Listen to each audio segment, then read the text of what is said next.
В эфире телеканала «Якутия-24». Главные события уходящего дня. В студии работает Алексей Соколов. Здравствуйте. Лес тушат в Якутии самолетами, искусственными дождями и взрывами. Часть очагов удалось локализовать. Начался суд над убийцей чемпиона мира Иннокентия Макарова. На скамье подсудимых 36-летний житель Якутска и его подельник.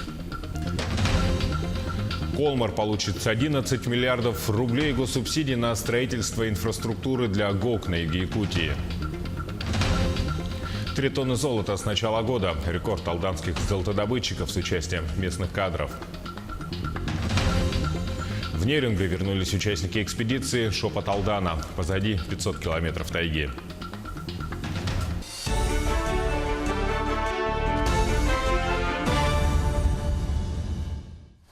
По последним данным, на территории Якутии в 7 районах действует 13 лесных пожаров общей площадью более 22,5 тысяч гектаров. Для сравнения, в прошлом году в это же время действовало 400 лесных пожаров на площади 500 тысяч гектаров, что в 25 раз больше, чем в этом году. Лесопожарную обстановку обсудили сегодня на заседании КЧС под председательством руководителя региона Айсена Николаева. Всего в тушении задействовано 450 человек и более 40 единиц техники, в том числе 7 воздушных судов. Так, для своевременного обнаружения очагов возгорания используют космомониторинг Ян-26, призванный искусственно вызывать дождь. Кроме того, работают 2 самолета Б-200, которые тушат огонь по территории Кобяйского и Намского районов.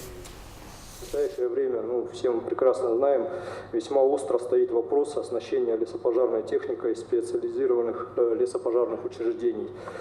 Существующая техника на данный момент имеет износ от 80 до 100%, и очень затруднено привлечение техники в районах.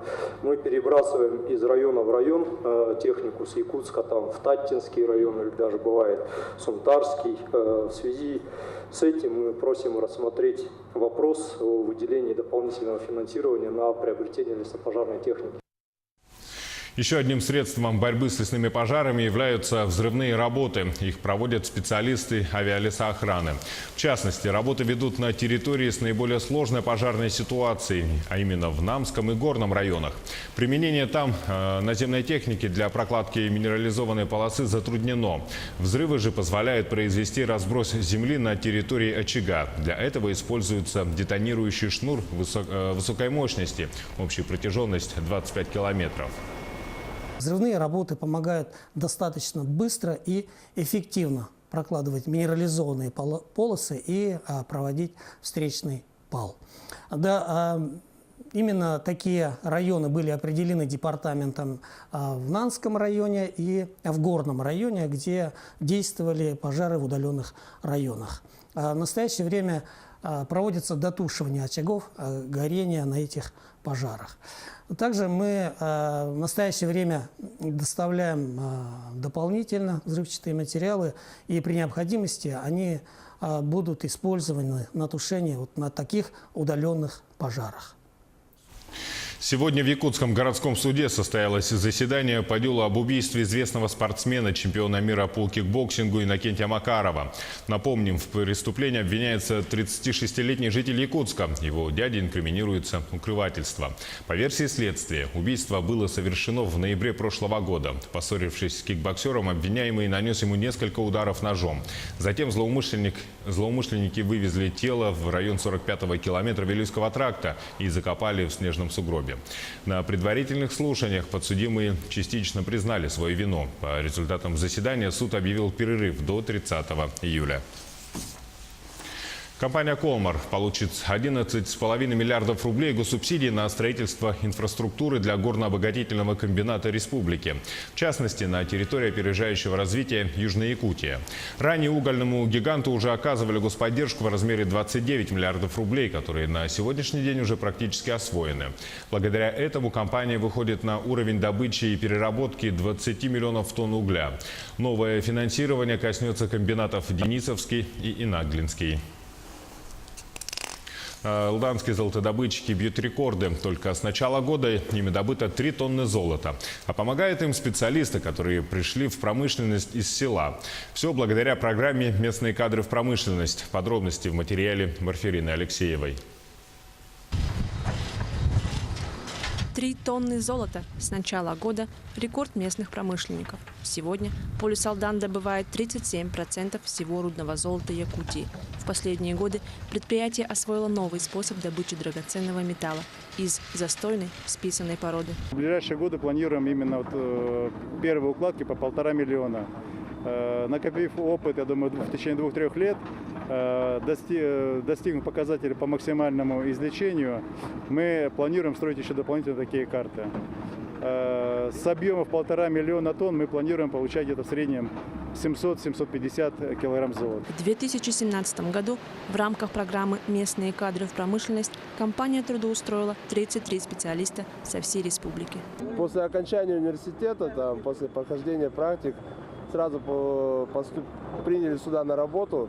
Начинал с горного мастера, отработал горным мастером, потом перевелся на заместителя начальника горного участка. Сейчас являюсь начальником горного участка. Будущие планы построить карьеру здесь, в этой компании. Компания «Полюс» имеет высокий темп развития, большие международные пространства. Можно здесь очень хорошо вырасти в карьерном росте и добиться больших успехов. В этом году мы также уже перевыполнили некоторые показатели. В частности, это, можно сказать, привлечение молодых специалистов, стажировка молодых специалистов. То есть у нас по плану там стоит, по-моему, 10 человек. Мы уже за первое полугодие привлекли и трудоустроили, провели стажировку 47 молодых специалистов. Кадровому вопросу особое внимание. Ежегодно повышение квалификации проходит 1000 золотодобытчиков. Квалифицированные специалисты – будущее якутской промышленности. Марфирина Алексеева, Артем Алексеев, Алданский район. И в продолжении темы трудоустройства. В Якутске прошла ярмарка вакансий для молодежи до 30 лет. В рамках фестиваля занятости молодежи World Fest 2018, который посвящен году содействия занятости населения в Якутии. Мероприятие посетил Александр Зубехин. Карьерный рост и достойные условия труда предлагают 25 крупнейших организаций Якутии, 900 вакансий для молодежи без опыта. За 2 года существования молодежной биржи труда трудоустроено свыше 5000 человек, свыше 70%, то есть 2 из 3, которые к нам обратились, они находят работу. На наш взгляд, молодежь не должна ходить незанятой, безработной и так далее.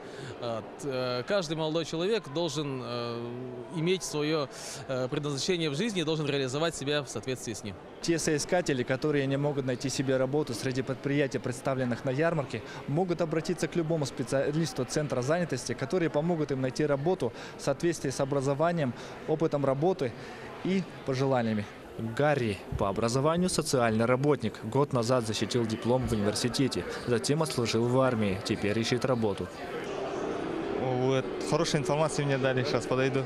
В одном месте все собрались множество работодателей, и можно подать несколько резюме сразу на несколько организаций, можно сказать. 80 резюме за один день получила одна из крупных IT-компаний Якутска. Разработчику мобильных игр нужна молодежь. Знаете, здесь очень небольшое скопление именно студентов, либо абитуриентов. Мы набираем именно таких людей, таких молодых людей, молодежь, которые хотят развиваться. Мы их обучаем. Мы смотрим именно не на опыт работы, а на желание именно работать и развиваться в нашей индустрии. Проблема одна – низкая мотивация молодежи. Ребята, которые ищут работу впервые, рассчитывают сразу получить высокую зарплату. Нужно, конечно, рассчитывать то, что когда вы в первый раз ищете работу, вы будете претендовать изначально на не очень высокий уровень зарплаты. А постепенно, с наработкой и опытом работы, вы будете достигать того уровня, который вы заслуживаете. Александр Зубехин, Дилус Иннокентьев, Якутск. Сохранить прежний алгоритм выхода на пенсию для жителей Дальнего Востока. С таким предложением к Совету Федерации собираются обратиться депутаты Госсобрания Илтумен. На территории Дальнего Востока проживает 6 миллионов 125 тысяч человек. Из них количество пенсионеров насчитывает 1 миллион 800 тысяч. Это менее 4% всего населения России. И, по мнению депутатов, было бы лучше сохранить прежний механизм выхода на пенсию для привлечения граждан России на Дальний Восток. Напомним, на заседании Комитета по социальной политике Совета Федерации законопроект об изменениях в пенсионном законодательстве получил принципиальную поддержку. Депутаты подготовили таблицу поправок, которые рассмотрят завтра, 19 июля, в Госсобрании. Далее предложения будут направлены в Совет Федерации страны. В целом Российская Федерация проводит политику по Дальнему Востоку приоритетную. Она считает, что это Дальний Восток, это наше стратегическое направление. Мы должны сохранить данную территорию. Здесь должны люди проживать, россияне. А, к сожалению, убыль населения идет. Мы предлагаем комплексный подход именно по данному проекту федерального закона. Оставить прежнюю редакцию, прежний режим выхода на пенсию для граждан Российской Федерации, проживающих на территории Дальнего Востока, имеющих соответствующий трудовой стаж. Это было бы большим подспорьем и стимулом для того, чтобы люди отсюда не уезжали. Но сейчас небольшой блок рекламы, и смотрите далее на телеканале «Якутия-24». Выписка тройни. Сегодня в Якутске редкое для республики событие. Врачи проводили маму и 3 новорожденных.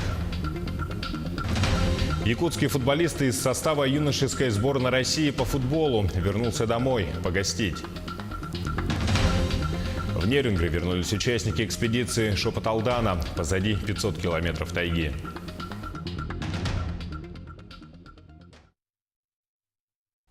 В эфире телеканал «Якутия-24». Мы продолжаем наш выпуск.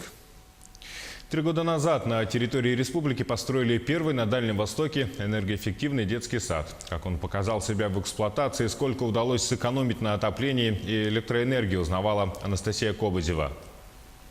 Экспериментальный и уникальный. Все про Василек. Детсад в Жатае первый в Якутии, построенный с применением энергоэффективных технологий. Открыт в 2015-м, рассчитан на 100 детей. Конечно, было очень сложно, но очень интересно.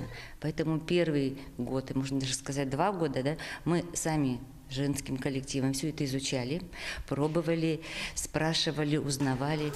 Это все сделано для наших детей, нашим детям. При таком детском саде очень уютно и комфортно. Горячей водой обеспечивают себя сами. Основное преимущество умного детсада. Сделали здесь водоподготовку, которая работает на солнечных коллекторах. Оно в зимний период только греется от газа, а в летние и промежуточные они греются от солнечной энергии. Еще один плюс – приточная и вытяжная вентиляция. Нагревает воздух с улицы до необходимой температуры и подает его в помещение. Батареи под подоконниками защищают от холода из окон. Особый комфорт создает пол с подогревом. Задаем температуру теплых полов, какую нас просят. В основном 25-27 градусов. Все отопление практически происходит у нас детского сада за счет теплых полов и теплого воздуха.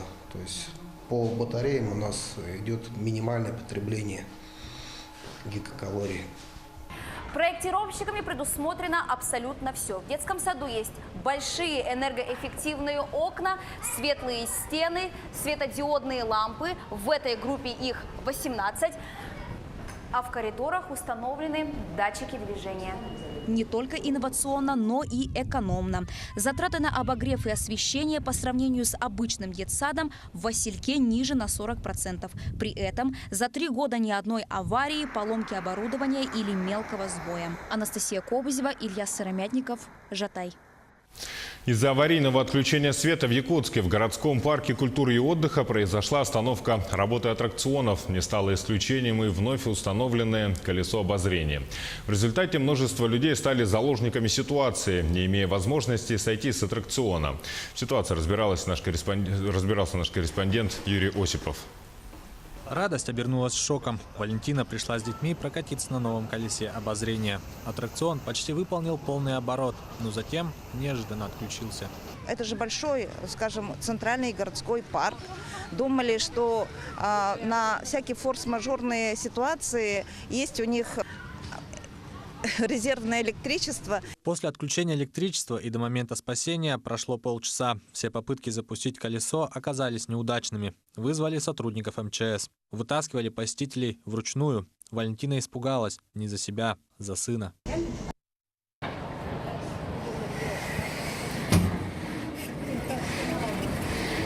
Представьте себе, если я застряла на высоте этого аттракциона, страшно представить, что могло бы быть в течение этих 30 с лишним минут. Резервный источник питания был. Собственники аттракциона не рассчитали мощность для запуска колеса. Дизельной электростанции оказалось недостаточно. Для нас это первый опыт аварийной эвакуации людей. И, разумеется, этот процесс занял определенное время. Мы действовали согласно требованиям инструкции. Метод ручного спуска, предусмотренный заводом-изготовителем, на деле оказался не быстрым процессом, но в итоге все, кто находились в кабинках колеса обозрения, были благополучно эвакуированы. По словам собственников, во время экстренной остановки в кабинках колеса находились 25 человек. После инцидента ошибку учли. Теперь установлен электрогенератор. В случае аварийного отключения света подобная ситуация больше не повторится. Юрий Осипов, Владимир Павлов, Илья Сыромятников, Якутск. В Алдании развернуты полномасштабные работы по подготовке к отопительному сезону. К зиме готовятся не только коммунальщики, но и энергетики. За ходом работ следит Руслан Павлов. Теплоэнергосервис, основной поставщик тепла в Алдане, выходит на полномасштабные ремонтные работы по всем основным объектам. Об этом заявил генеральный директор общества Илья Горбунов, который побывал с рабочим визитом в Алданском районе. В настоящий момент все конкурсные процедуры, корпоративные процедуры по определению поставщиков оборудования, запасных частей, по определению подрядных организаций нами завершены. В настоящий момент все подрядные организации приступают к своим объемам работ. То есть начинается масштабная такая работа? Безусловно, мы полностью входим в ремонтную кампанию и будем наращивать темпы и планируем завершить все объемы ремонтных работ, в том числе объемы работ по строительству новых объектов до начала отопительного сезона. Не отстают от коммунальщиков и энергетики. Энергохозяйство в населенных пунктах не менее больная тема. Особенно в межсезонье отключение электроэнергии не редкость. Поэтому энергетики инвестируют средства в обновление инфраструктуры. Значит, на данный момент мы находимся на самом пике выполнения ремонтной программы. Работаем в сетях 110, 35, 604 киловольта. Устанавливаем опоры. Также проводим, ездим на ТП, на подстанции и проводим ревизию трансформаторов и электрооборудования. Серьезные инвестиции в обновление энергохозяйства начали поступать лет 10 назад. До этого систему просто поддерживали. Теперь ежегодно меняются сотни опор, модернизируются трансформаторы и так далее. То есть очень большая работа, и некоторые участки города Алдана, если вы успели заметить, они уже отреконструированы. И на данный момент жители этих районов, микрорайонов могут только радоваться тому, что свет не отключается и как бы постоянно идет питание. Дефицит оборотных средств в отрасли ЖКХ и энергетики – главный фактор, влияющий на состояние стратегически важных объектов жизнеобеспечения населенных пунктов района. Руслан Павлов, Алдан. К зиме готовится и в Ленске. К работам по подготовке к отопительному сезону ресурсоснабжающие и управляющие компании города приступили еще в начале мая. Осталось завершить ремонт тепловых сетей и начать испытания. Тему продолжит Светлана Балеева. В Ленске полным ходом идет подготовка к отопительному сезону. Ресурсоснабжающие компании завершают ремонт котельных и продолжают профилактику теплотрасс. Основные работы прошли по улице Дзержинского, Каландрашвили, а также Победы. У нас отопительный сезон длится практически 9 месяцев. Поэтому понятно, что сегодня людей это сильно очень волнует. Но я должен сказать, что на сегодняшний день у нас сегодня в Ленске 8 ресурсоснабжающих организаций. Значит, вот буквально с прошлой недели мы стали проводить постоянные плановые комиссии, где у нас ресурсники отчитываются за проделанную работу. Значит, у нас сегодня два больших ресурсника – это Ленское предприятие тепловых энергетических сетей и Теплоэнергосоюз. Управляющие компании тоже проводят все подготовительные работы вовремя. Одним из первых заканчивает подготовку компания «Респект». Заместитель директора нам рассказала, что уже наполовину выполнен и текущий ремонт. Проведена промывка внутренней системы отопления, замена запорной арматуры, частичный ремонт кровли по нескольким адресам. В домах заменена электропроводка, проведен ремонт узлов ввода. Ремонтируем кровлю, ремонтируем септики, колодца. Полностью пытаемся приготовить жилой фонд в срок к отопительному сезону.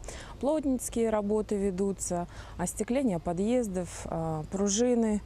Но это уже будет ближе к сдаче, к к отопительному сезону. Для нас он не начнется нежданно, негаданно. Для нас, как только заканчивается предыдущий отопительный сезон, начинается плановая подготовка к следующему отопительному сезону. Как только все работы будут закончены, начнется оформление паспортов готовности, которые должны быть сданы до 25 августа.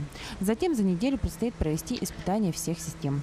Отопительный сезон в Ленске обещает начаться вовремя, 7 сентября, и пройдет так же организованно, как и в прошлом году. Светлана Болеева, Виталий Андреев, Ленск. Появление тройни – это всегда большое событие. В первую очередь родителям. Сегодня в Якутске в Национальном центре медицины состоялась торжественная выписка тройни. Малыши появились на свет 22 апреля. В этом году это уже третья семья, у которой родились сразу 3 ребенка, рассказывает Нергуяна Егорова. Счастливая 22-летняя Диана Ясмин познала материнство во второй раз. Но счастье в этом году привалило в троекратном размере. Абдрафиковы в один момент стали родителями сразу 4 богатырей. Известная история Карен Гилберт из Южного Уэльса, которая каждое утро красила в разные цвета ногти на ногах своих тройняшек, чтобы их отличить. Но такого с Дианой Ясмин не случится. Хотя 2 малышей похожи друг на друга, как 2 капли, но все же она хорошо различает своих сыновей. Имена придумали, но озвучивать не стали. Беременность протекала довольно-таки тяжело, потому что это не один ребенок, даже не 2, целых 3 малыша.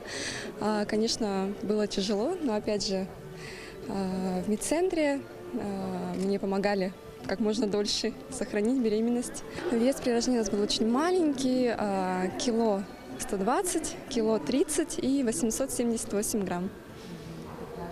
Выхаживали нас почти 3 месяца. Мы набирали сил, набирали вес.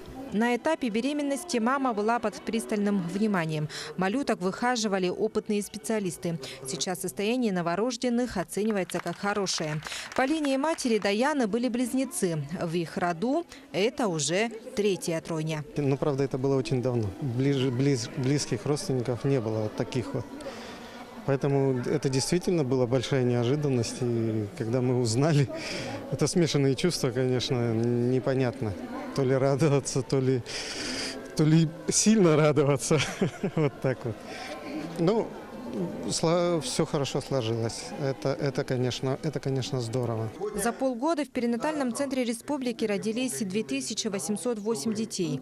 Из них 66 двоен и 3 тройни. Близнецы в наше время не исключение, а норма. Однако случай Абдрафиковых специалисты считают уникальным. Это самостоятельная беременность, это вообще очень классно.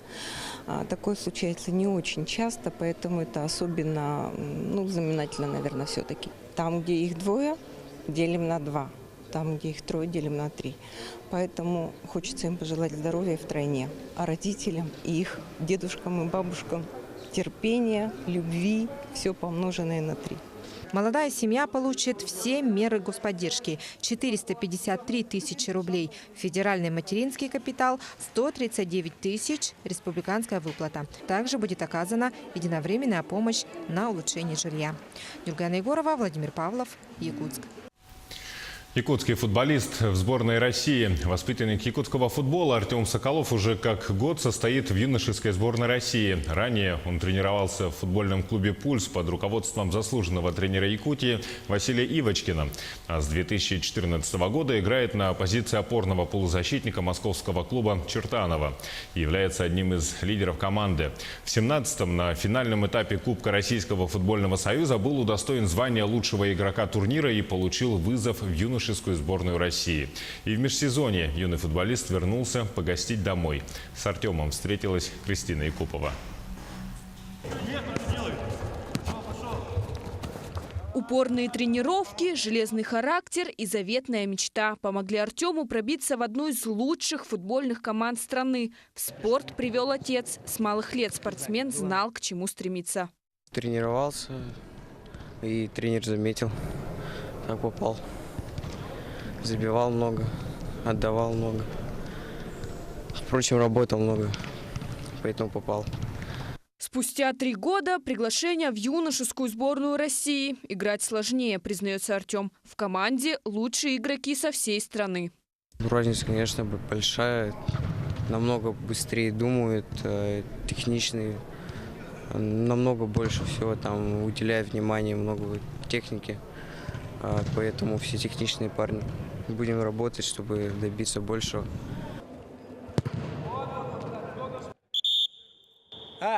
В перерывах между сборами и матчами прилетает в родной Якутск. Здесь семья, друзья. Тренировки не прекращают. На поле 6 раз в неделю. Хороший мальчик. Молодой, мои там ребята 99-й, есть 98-го, есть 2000-й, 2002-го, есть несколько человек. Ну, он такой, он стеснительный парень, ну, влился нормально, ну, мы его знали, и он знал ребят. А одно дело знать, другое дело, когда играешь, и когда играешь со взрослыми ходишь, все равно он юниор еще же, а юношам играет. Немножко другой там футбол. А уже здесь у них намного быстрее все, мысль быстрее приходит, все. Поэтому он натаскивается, он-то, в принципе, прислушивается, я ему говорю, надо обязательно тренироваться. Ни в коем разе останавливаться нельзя. Молодой игрок ставит большие цели. Юношеская сборная – это шаг на пути к мечте. Артем видит себя полноправным членом взрослой команды России по футболу. Он очень перспективный игрок. Ну, со стороны видно, что он любит играть и умеет играть. Есть талант. Ну, он, я думаю, вырастет большим игроком. Молодец, конечно, в таком возрасте. Вот наше время уже прошло, как бы вот такое 15-16 лет. Могли некоторые попасть тоже, но так сложилось, что не попали. И вот Артем молодец. Я это еще новость в армии был, узнал. Только рад за него. Кристина Якупова, Илья Сыромятников, Якутск. В Нерингре завершилась экспедиция, организованная Музеем освоения Южной Якутии «Хранители легенд. Шепот Алдана». В течение 24 дней нерингринцы прошли 550 километров по нетронутым и красивейшим местам. Подробнее в сюжете Екатерины Павловой. Стартовав 23 июня, участникам экспедиции в составе 7 человек предстояло преодолеть 100 километров пешком, перевалить через кряж Зверева, взяв наивысшую его точку с высотой 2007 метров над уровнем моря, спуститься к верховью реки Алдан и уже по реке пройти оставшиеся 450 километров с плавом на катамаранах. Полный ход!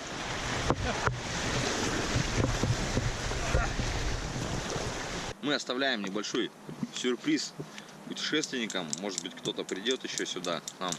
Координаты мы чуть позже сообщим. Вот мы написали письмо. Спрячем. Там приятный бонус для путешественников, которые придут, устанут. Я думаю, им понравится. Друзья, не сдавайтесь. Очень сложный маршрут. 12 дней пешего перехода и 40-килограммовые рюкзаки за плечами.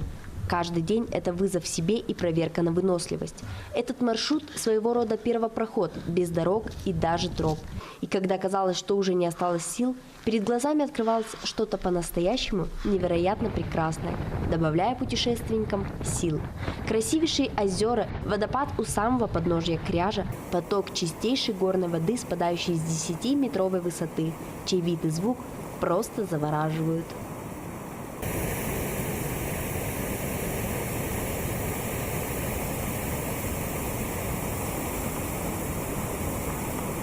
В составе экспедиции были опытные туристы, водники, старший научный сотрудник музея, задачей которого был сбор гербария, а также наш коллега, целью которого было составление видеотеки этих первозданных мест. На основе отснятого материала уже готовится фильм, в котором в полном объеме будет поведано как об экспедиции, маршруте и достопримечательностях, так и о легендах этих по-настоящему сказочных мест. Телезрители канала «Якутия-24» увидят его первыми. Екатерина Павлова, Сергей Козюра, Нерингре. Янида, пес южнокорейского президента, стал лицом кампании защитников животных. Домашний питомец, спасенный от печальной участи, стал лицом кампании против употребления в пищу мяса собак. Подробности в репортаже Алены Островской. Тори, пес южнокорейского президента Мун Чжэ Ина, получил новый почетный статус. Он стал лицом кампании против употребления в пищу собачьего мяса. Организатор Фонд защиты животных Care призывает не варить из питомцев традиционный суп, а брать их домой. Именно так, по словам главы компании, и поступил лидер Южной Кореи. Президент Мун Чжэ Ин и его супруга были так рады, когда Тори полностью переменился. Он был таким тревожным и грустным, когда попал к ним. А сейчас просто весь светится от счастья. Тори – единственная известная дворняга, удостоившаяся чести стать подопечной главы государства. Первый пес страны был брошен, с ним жестоко обращались и собирались пустить под нож, когда его спасли. Так что мы устроили такую выставку, чтобы напомнить, собака не блюдо на столе, а живое существо, которое нуждается в любви и заботе. Организаторы изготовили мягкие игрушки, изображающие Тори. На каждой надпись «Я не еда». Плюшевые псы стоят около $30. Вырученные деньги организаторы компании хотят направить на спасение собак от печальной участи. Телеканал «Якутия-24» следит за развитием событий. Оставайтесь с нами. Удачи вам.